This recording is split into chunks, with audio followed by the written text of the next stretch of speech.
My son, a proud soldier deployed overseas, always said our family lake cabin was his sanctuary. It's where he found peace before leaving to defend our country. He left his things safely stored there, tucked away by the calm water, trusting they'd be waiting for him when he returned. It was a little piece of home he held on to, a symbol of everything he was fighting for. We never imagined that this tranquil spot would become the center of a battle right here on the home front. But then, the HOA got involved. A few members of the board, apparently on some kind of power trip, decided my son's neatly stored gear was an eyesore.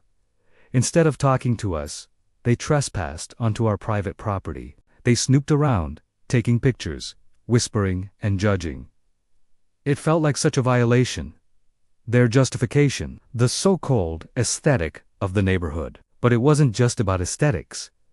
It was about a profound lack of respect. And their next move was something we could never have anticipated. They actually called 911. Imagine the scene.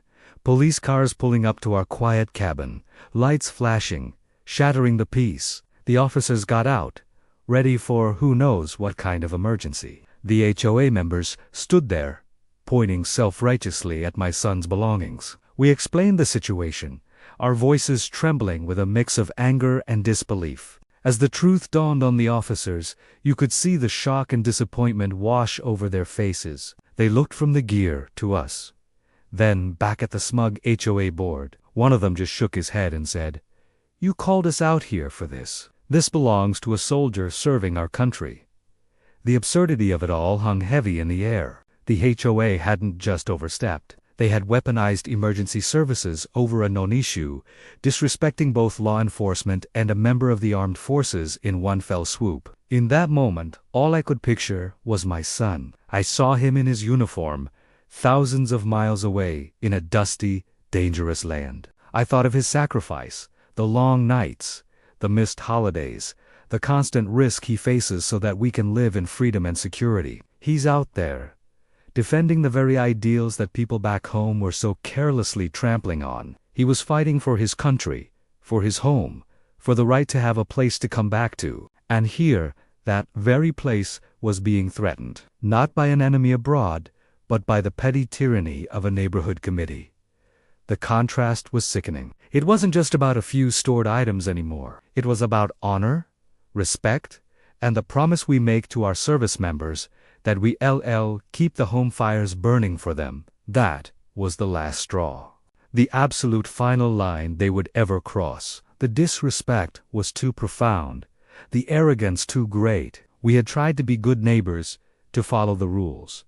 But this was a betrayal of basic decency. We immediately consulted with a lawyer and took action. We sent a formal, legally binding notice to the HOA. They were banned from our property. Permanently. No more snooping, no more trespassing, no more baseless complaints. We put up new prominent no trespassing signs and made it crystal clear that any further harassment would result in legal consequences. We were drawing a line in the sand, not just for our family, but for the principle of the matter. Our home, our son's sanctuary, would be protected. Now, peace has returned to the lake cabin, but it's a different kind of peace. It's a peace we fought for. The obnoxious HOA sign at the edge of our land is gone. A small but significant victory. We raised a brand new, beautiful American flag on the flagpole by the water's edge. It flies high and proud, a beacon of defiance and a symbol of our unwavering support for our son and all who serve. It's a reminder that true community isn't about enforcing petty rules. It's about honoring our heroes and protecting what's truly important. The cabin is safe, waiting for its soldier to come home. Thank you so much for watching and for letting us share our story. It is a reminder to always stand up for what is right and to respect those who sacrifice so much for all of us. If this story resonated with you, please consider liking this video and subscribing to our channel for more content. We appreciate your support.